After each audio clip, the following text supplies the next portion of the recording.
Escape to the metaverse. But act like you know, yeah. You are now tuned into the Matthew and Rizzo show, yeah. Escape to the metaverse. Better act like you know. You are now tuned into the Matthew and Rizzo show, yeah. Escape to the metaverse. Better act like you know. You are now tuned into the Matthew and Rizzo show, yeah. Escape to the metaverse. Better act like you know. You are now tuned into the Matthew and Rizzo show, yeah.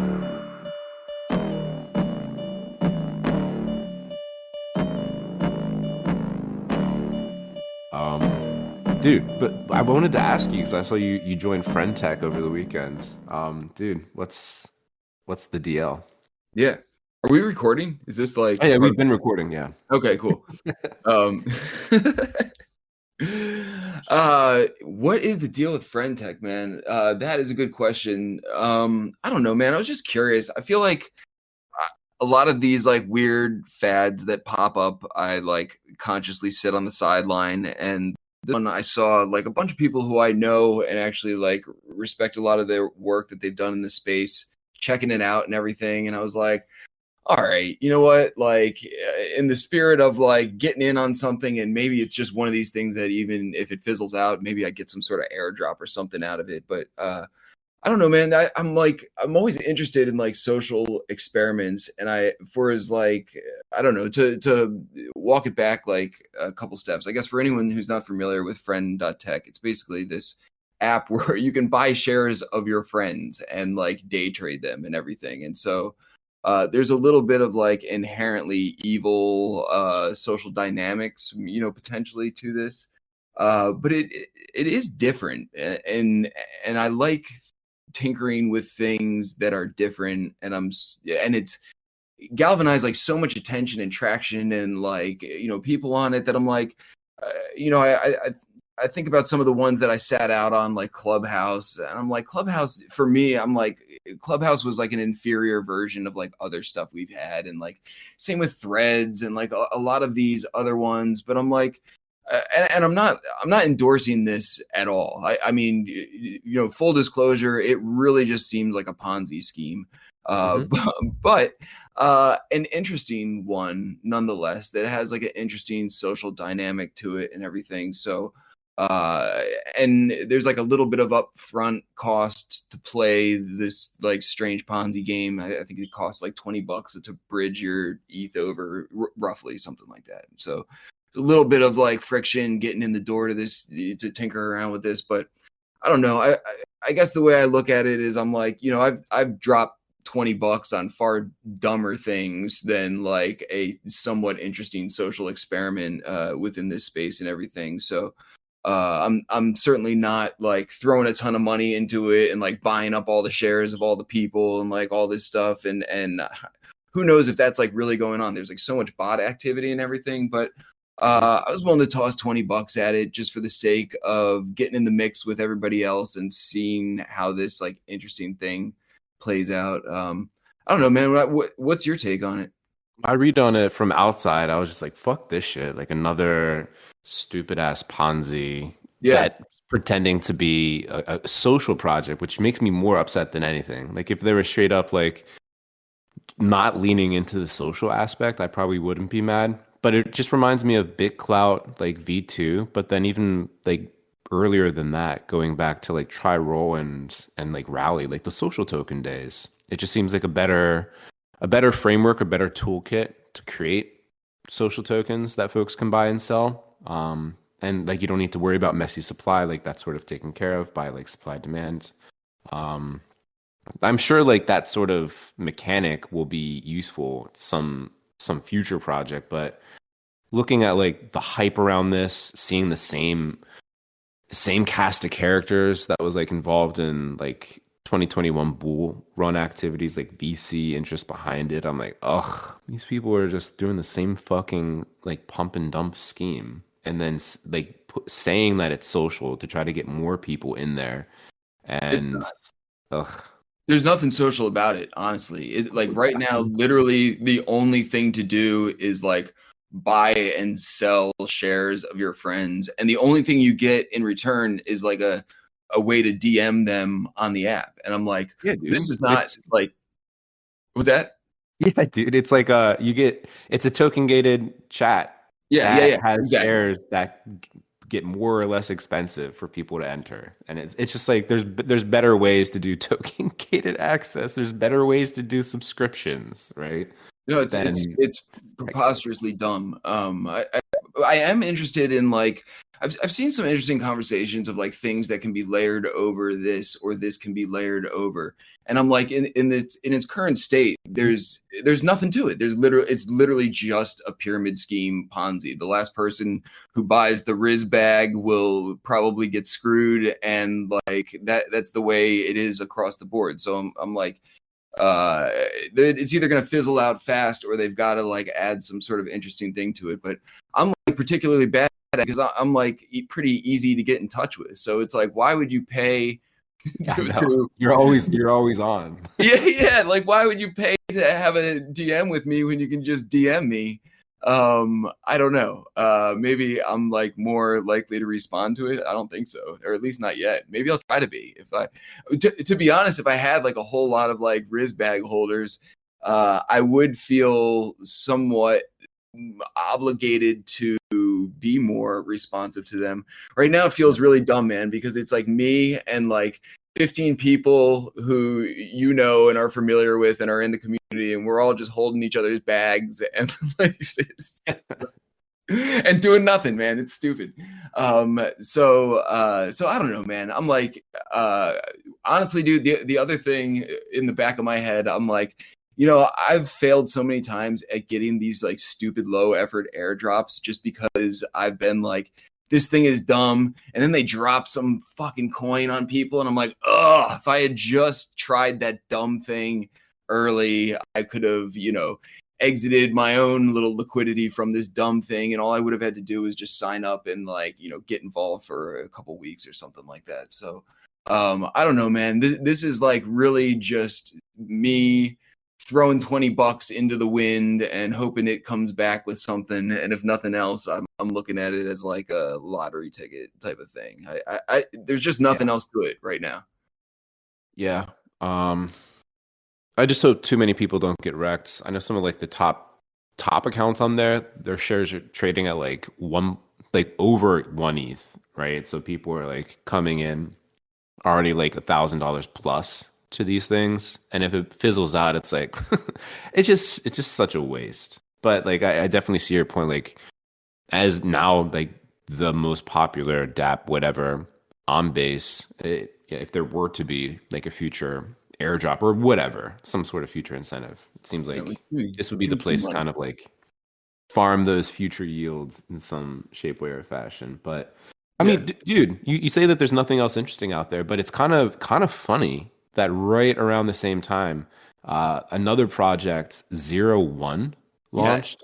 Dude, this is far more interesting to me by like a billion miles. Dude, it's like additional part two. During NFT NYC when we went out to the Mocha Church, yeah, like Ludovica, like part of the Mocha team was talking about this way back then.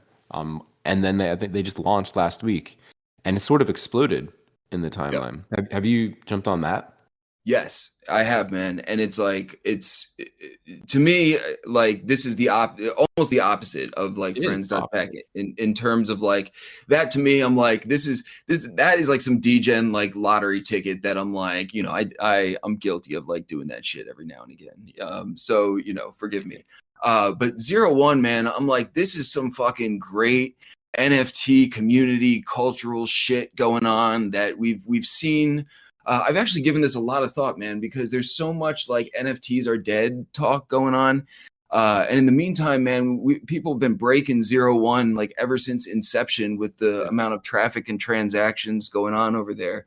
And it's fucking great, dude. It's like a breath of fresh air. It's got, if you were to like capture the vibes of like additional, it's got some gamification aspects, like a little bit, like, you know, you could roll cent into it. There's like some overlap in the community. People keep talking about it reminding them of like early hen days. And it's great, man. I mean, if you're not familiar with it, people who are listening or you, I mean, it's dead simple, man. And this is why, and I was thinking about that, like, honestly, in tandem with the opposite end of the spectrum, like friends.tech thing, because that's another one that's like, it's really dead simple, like but it's interesting in some ways. And I feel like that's what's like really led to zeroone exploding, man, because it's just so fun. You can mint a piece of art on there, and the only way to claim art on there is to mint something yourself, and then you get 10 free claims that you can use to claim whatever art you want. And you can do that like once, max you can do it is once every 24 hours. And so I'm like, this is fucking cool, because I'm sitting on this backlog of like cool AI art that I've created that, like, I haven't minted 95% of it, and I've posted a lot of it, and people like it and stuff. And I'm like, oh shit, this is like, I don't want to like steadily churn out like, drops that people have to pay for with this stuff. But I am like, I got a cool backlog and nothing to do with it. And so here I can post it, and in exchange for posting it, people can claim it for free, and I can claim their work for free. And man, within the span of like 4 or 5 days, dude, you would like refresh the page, and it would just be full of like artists that you would recognize, man. A lot of people who have been in it for like a very long time, like OGs from the community, WG Meets, Mighty Moose. I picked up a rare Skrilla and MLibT, Lulu X. There's just so many people from those similar communities who have gravitated to it right now. And it's just so fun, man. It is so reminiscent of like collecting art for the sake of collecting art, and creating content and cool things just for the sake of showing them off to other people and them appreciating it. And like, the fact that it's all like completely seamless, you don't have to deposit anything. There's no like minute gas transactions. There's no bridge. There's no like nothing other than logging in with your wallet. So it's a fucking stupid, simple flywheel that, and the interface is just, I think that's what reminds me most of like, Sent and Additional. You refresh the page and it's just art. So, you see something you like and you have some claims left, and you grab it until you run out of claims. And then, you can do it again if you've got more stuff to post the next day. It's so fun, man. Yeah, I've seen more collectors jump in there, and I've seen like artists have this kind of like, okay, collectors, now like in order for you to collect, you have to create. So you have to go through a little bit of our pain before you start collecting. I thought that it's I guess it is gamification. In order to collect, you need to have that posting action. It's cool. It puts everyone on that even playing field, and like the free aspect just brings it back, like without a doubt, without any other competing aim to the art, right? It's not about price or anything like this. Yeah, no, it's really interesting, man, especially because there's literally no other way to claim art on the site. Like there's not even an option to pay for it. You just literally have to create something in order to be able to get something in return. Like real creator economy style. I'm dying to see what happens next, man. I'm like, in the back of my head, I'm like, please don't fuck this up, right? Because they're going through like, and they've got brilliant people on the team. I know Renil and Colborn are involved in some capacity, and I'm not super familiar with like everybody else on the team, some more than others, but it's not a huge team. So, and it is a team I do have like a high level of confidence in, but I'm like, fuck, we've seen this like so many times where something just hits and it like galvanizes the community in a way that's just so great like this. But then you hit this inevitable point where, and it must be coming soon, where people are going to bot the shit out of it, and it's going to get flooded with new people who discover it. I mean, it's dope. You know what I mean? It's been like a magnet thus far, and it's not, there's nothing to buy. There's no money involved, so there's no way to get wrecked or ponzied or screwed over by it. And I feel like that is extremely desirable to a lot of people. But they're going to have to monetize something somehow at some point, and they're going to have to figure out how to scale without fucking up this like great culture that is coming up within it. And I feel like nobody's really figured out how to do that. It always gets to a certain point, and then nobody's figured out how to quite make that next step. Yeah, the next step is what I'm most curious about because it's like, yeah, it is very cool to bring it back to the art, pure and simple and free, right? But it is a company. There are real people behind it, building it out, and like I know the Mocha team is involved in like putting resources into there. So it's like, what's the next step? Maybe this is it, and maybe they want to rely on like a fundraising model heading forward, like semi regularly, maybe. I don't know. I'm just interested to see like what actually the next step is, not just for zero one, but for like the whole Mocha Church. To be honest, I think Thursday is going to be kind of interesting to see how much insight we can get into like their future plans, because I mean they're doing a lot of changes too, right? They had a vote for the DAO to allow them to sell off some of the pieces from like what had originally been in like the permanent collection, right? Like that's a huge change.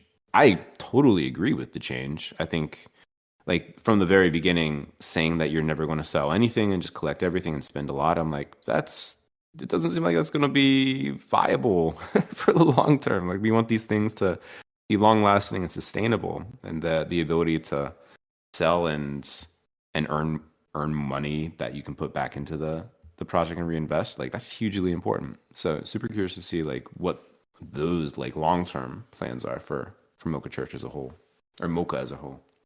Yeah, dude. We when they were like accepting everything, we activated like 400 fly frogs, and I'm like, dude, I love fly frogs, but you know, I know Mocha probably doesn't need 400 of them, even if they really like fly frogs too. So at some point, you know, they have to scale and make, you know, smart decisions along those lines too. Dude, I'm really interested in hearing the breakdown of this burn mechanism that they're introducing and the nuances of it, because I feel like Mocha, you know, they're always so far out in front, and I feel like they've, you know, been somewhat of a victim of being so forward thinking. I mean, if you look at their rooms project, you know, when they released it, very few people could really wrap their head around what it meant and what they were getting and what went on. And honestly, like there weren't a lot of platforms that it was easily supported by, so they were even out in front of some of the places where you would be able to eventually use these things. And now who knows how long that project, you know, how long ago that came out. I would guess at least over a year ago. And now we're finally getting to a point in the tech and the culture where people are able to wrap their head around, like, you know, interoperable rooms and being able to drag stuff in and out of different platforms. And you know, that concept of rooms is much easier for people to wrap their heads around. And I have a feeling this is sort of like that, in the sense that, you know, when you look at what they've done a little bit farther down the line, people are going to be like, holy shit, they were like so far out in front of people in terms of like what they were introducing. But it seems like they're again like sort of pushing into uncharted territory, which I love, and you know, can't wait to hear like what their vision is for that, because it's you know, Colborn's writing, man, is like thoroughly detailed, and sometimes makes it difficult for me to like decipher how some of these things actually like will play out and do play out, and you know, what like some concrete examples will be. So man, I love that whole crew, man. They've been like in it for like the culture and the ethos this whole time, and it's a dope fundraiser that I'm glad we're able to pull them in and support it. Yeah, no, 100%. And it is cool to see like the rooms concept clicking in more people's minds. Again, the interoperability, like the fact that there's more worlds that support that, I think that's huge. We still have a long way to go too. Like looking at like zooming out more, and like even looking at a past guest like Cody, like his DI's Legends VRMs, they sold like 1/5 of like the total supply. I think there's a lot of like readjusting expectations for what people are willing to pay, at least initially, in some of these virtual spaces too. That's going to be interesting to see how it plays out long term with like participants like Mocha, Cody, like that are obviously amazing at what they do and like at the leading edge, right? But yeah, it feels like if there is going to be a monetizable element, it's going to have to kind of be rationalized, especially probably within this like current like down market. Yeah, that's like another thing that I feel like nobody's really been able to crack in terms of like how to monetize some of these assets in the virtual world. I mean, there is like some economy for wearables, within the context of crypto voxels and Decentraland.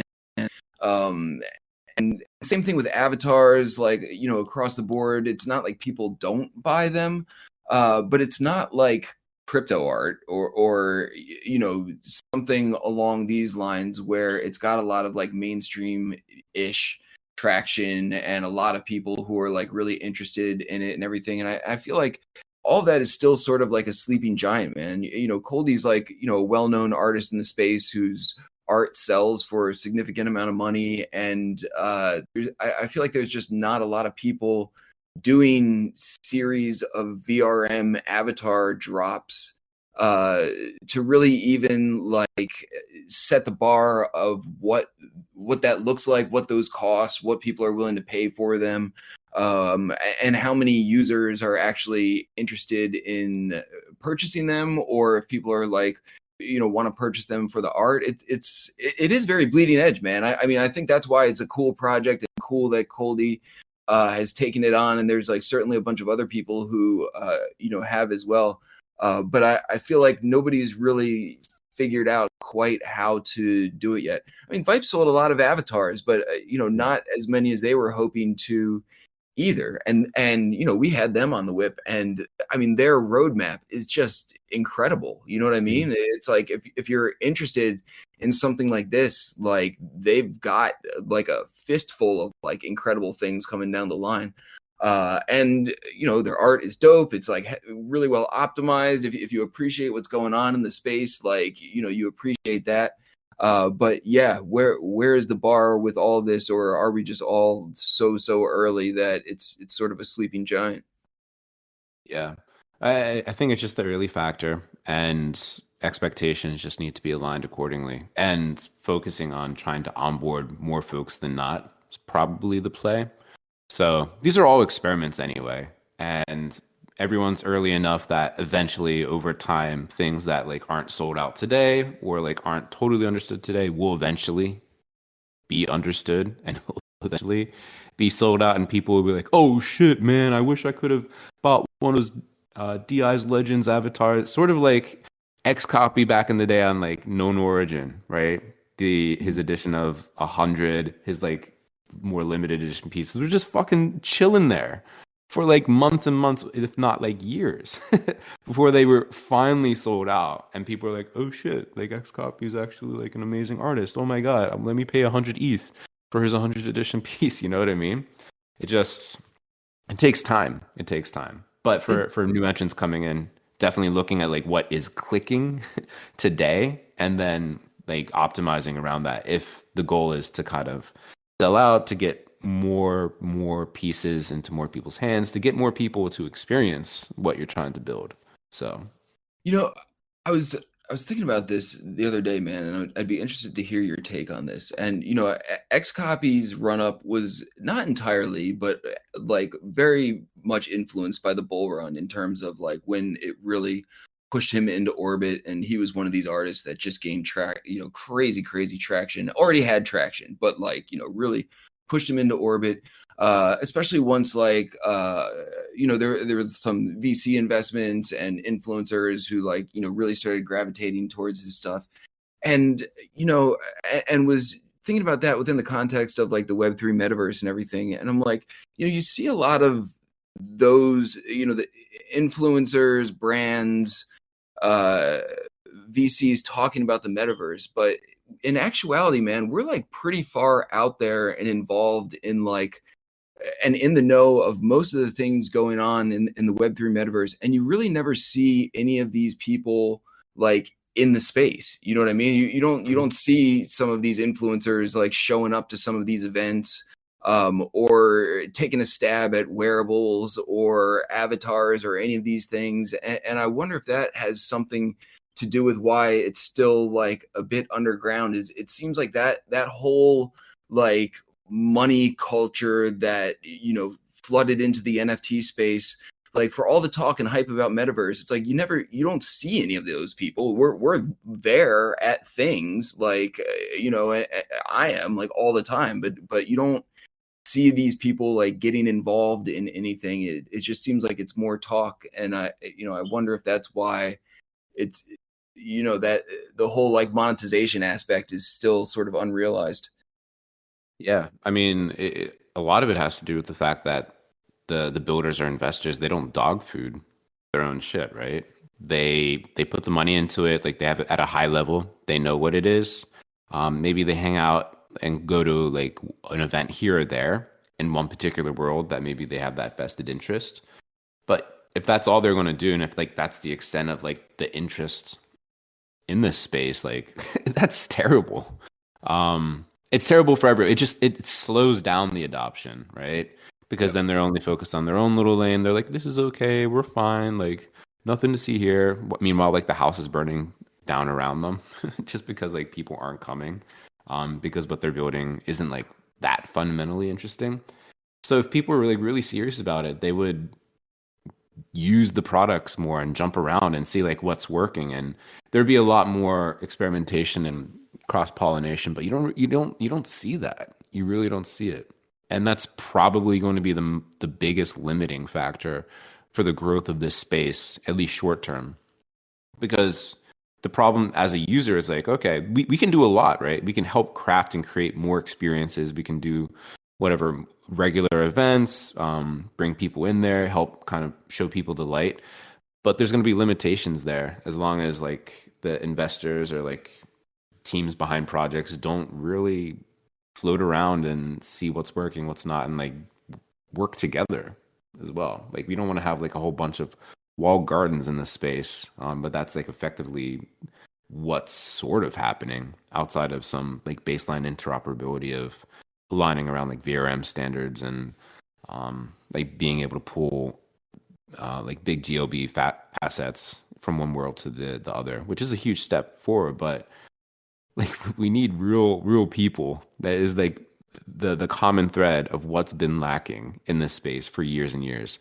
Getting more people regularly into these spaces to enjoy it and be able to craft experiences around. Yeah, I feel like interoperability, I don't think the term's been co-opted, but I feel like there's been all these silos sort of being created that people they want everything to be interoperable with them, and not necessarily like trying to participate in the larger ecosystem, but trying to pull everyone over to their side, which I feel like is the sort of the natural course of events for like all Web 2 industries. But you got a core group of enthusiasts. Johan and Steady both hit me up separately talking about how great Jin and Boombox had. And I don't know who all produced the M3 event over the weekend and everything. I wasn't able to attend it, but unfortunately. But I feel like there's this core group of enthusiasts that have always been around who really understand and appreciate interoperability. But and I think the average person who knows nothing wants interoperability at a fundamental level, but like bridging this gap and bringing that to people in a way that is easily accessible, but like both to the average user, but also across platforms, I feel like is a constant struggle, because nobody's really working together aside from the community. You know what I mean? You've got all these platforms that are trying to cater to the community to come to them, but like the community is really the only one really making an effort to push things in the interoperable direction. And it's a tough uphill battle, man. Fortunately, we got some wizards working on it, but it's Yeah, Yeah, I think it's more glass half full too. So like, yeah, I'm negative, critiquing certain things. You are too, but the fact of the matter, and bringing Jin in here and what he's been doing with like M3 and like that whole side of things, especially the VR chat Oh side of yeah. things, right, is huge. Oh, And like huge. everyone's doing this. Uh, like we're paying for everything with our passion and time, which is cool. It's sustainable. I mean, the whip is going to be, it's well over 3.5 years old now. It's going to be 4 years. Like this is a passion project for us, right? And like the passion, it it's there as long as it needs to be, right? So we can support and sustain this whole thing for a very long time, which is what gives me a whole lot of hope, right? So we can Yeah. wait. It's not like an overnight thing that needs to happen. It would be awesome if everyone got it. It was like orienting in the right direction today, of course. But we can wait for folks to catch up because sometimes like that's just what has to happen. Folks need to wait, and then eventually critical mass sees the light, and then things go crazy and you see like new things every day, and then things just start to work. And that's just the future that we're sort of not just waiting for, but helping to build out, helping to um, evangelize so that more people or the right people eventually hear it and go in that right direction with us.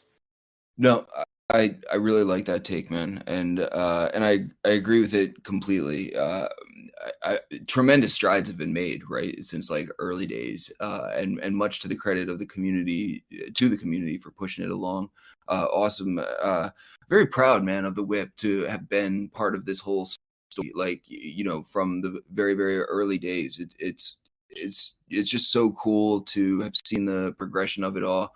Uh, Patience is not a virtue of mine, but I agree with your take on it, man. I feel like the bull run, and this is part of my own deal, but when the 2021 bull run hit, there was that sort of euphoria, at least on my end, that it was like, yo, this is going to be our time, man.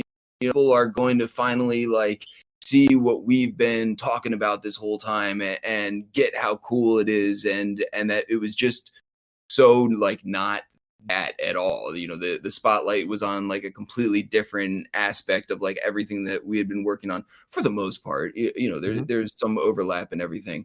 But I think you're right, man. I again, going back to the example of the rooms situation, like they're way out in front of the tech. We have been too, like many times, and Yep. it has eventually caught up with sort of this greater vision that we're building towards. And so I think a lot of lessons were learned in 2021, and including like trying to keep things into perspective about like the long road ahead, and not even in a bad way, because if you look back, steady progress has been made this whole time. It's Yep. just sort of in a vacuum compared to what the shiny things, the people coming into the space see first.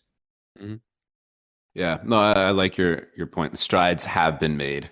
Like, it's very true. Strides definitely have been made, and you see new entrants into the space that are doing cool things as well. Like along the way, like Mona jumped in, like an amazing group, amazing team of builders that are going in the right direction. Along the way, like you have Colt Crypto Art jumping in and like really, really moving the virtual event side and culture side of the space forward. Like you have that development of Mocha and what they're doing with rooms. I mean, even on Cyber too, with what they're building out and the regular events that they're starting to host. Right, they're leading into what works, constantly adding new features and tools over there, which like is important. Right, Crypto Voxels is break even again and sustainable for hopefully the long term. Ben's still here, like learning about himself and learning what to build and all. You know what I Cooking mean? things on his oven or whatever the hell they're doing over there. I love Ben, dude. I Yeah, love no, I Ben. know. Yeah, Honestly, like one of my favorite Twitter handles from any of these platforms. I love his, like, I don't know, randomness, direct, like he's talking to you type of thing. his t-shirt list posts randomly, like, okay, Ben. It's great though, dude. I love that. Honestly, Fun. that's part of like what's been so great about this space is just this sort of misfit group of like Yep. builders and everything. And dude, like Hyperfi is also obviously in the mix, man. We've been hosting Yeah. or launching our events through there. And dude, just I mean, the last month and a half or so, just think about how dynamic our events have become with like very little effort compared to where we were, and I don't even say this in a bad way, but we would sort of default to like the Token Smart Amphitheater or the Token Smart Lounge, in CryptoVoxels or the Meme Arch, and all these spaces are like really impressive, cool spaces. But also like once you've been to them enough times, there's not a whole lot else to do there with them unless you're like really get creative with it. But I'm like, shit, dude, the amount of like easily usable tools in the user's hand across a lot of these platforms suddenly just makes for like so much more engaging things to do. Yeah. I mean, like just snapshot of the past few weeks of the whip. Like we've had car races. We've flown in and around art. We've like jumped into new VRMs and had like races to find hidden VRMs, right? And this week we were gonna have this crazy ass jumping game onto like an epically large and high res, like 700 plus artist collaboration piece for a giveaway. Like these are just small snapshots, but like week in, week out, they start to add up and you're like, holy shit, these are the things that we've done over the past month. Like, holy shit. Like rewind to your point when we're meeting up in like the Token Smart Amphitheater, right? Every week. And it's very cool. But exactly to your point, it's like we had great speakers then, and that's when we leaned into the speaker list and like the updates and the alpha and stuff like that, and it was good for what it was. But now it's just like it's good and fun, like really fun. Like we've leaned into the fun side of things in the best way, and Hyperfi has been so fucking good at helping us craft these fun experiences. Yeah. And shout out to Oh man, Fractilians and you, like getting everything ready too every dude, week. flying through the spherical art spheres was so cool. As soon as Yeah. like I had that idea, I remember him talking like a long time ago and how he made these spheres by like, putting a camera inside of a digital sphere. And I'm like, here's our chance, man. We can actually like, be the camera and fly inside of spherical art spheres and see what he's seeing, while he's talking about them and everything. And yeah, man, just adding that sort of like experiential layer on top that was never possible before. I feel like we still get the speakers, we still get the alpha, but like now these spaces are just so much more dynamic that Yeah. there are things to do concurrently that with what's going on that just add so much to the events, man. It's been crazy, man, to really see the progression. Quick shout out to Bay Backner too. Just like flashback to when we were in Decentraland and like those pods that she had rallied and grouped all Oh, those those are so artists in cool. to kind of create those inside experiences. I was like, holy fuck, yeah! Like it's getting crazy. It's getting really interesting. Yeah. On all the fronts, art plus like crazy experimenters and tinkerers and all that stuff. Yeah, but it's I feel like we're in a great time period, man, where it's all that is sort of under the radar a little bit. Yeah. Like the really cool stuff going on. It sort of feels like only like a pretty close community really knows about it and is participating in it, and that will get totally corrupted and messed up at some point. I'm sure, but hopefully not. At least not our thing. But it's great vibes right now, man. It just it feels so good to see like creators creating for the sake of creating and just enjoying tinkering around with new things and building new things and everything. I'm honestly, of course I would love numbers to go up, but also, man, like I'd be all right to sort of sit in this for a little bit longer, as long as it lasts, man. It's good stuff. Good man. Dude, I was planning on doing the 4 year like reverse spotlight, but Yeah, I thought we about got that. lost in the current times. But it's kind of perfect because literally next Wednesday, August 30th, that is the 4-year anniversary from like releasing that first recorded Spotlight, which is fucking crazy. I sent that to you, I think, last week. I was like re-listening to it. I was like, holy shit, we were raw, we were early, but it's so fucking cool that from there everything happened. Yeah. Mars, the Whip, even like that weird thing with Metacast that popped up in the middle there, B20, like everything to date. It's kind of So many pretty things. cool to think about. Yeah. Yeah, man. That'll be a fun one. This was also a fun one, man. This is good stuff. Yeah, it's always a fun one. Yeah. Yeah. Hell yeah. Well, good shit, dude. I will catch you next week on the podcast and see you at the whip. Hell yeah, brother. Peace. Later, man.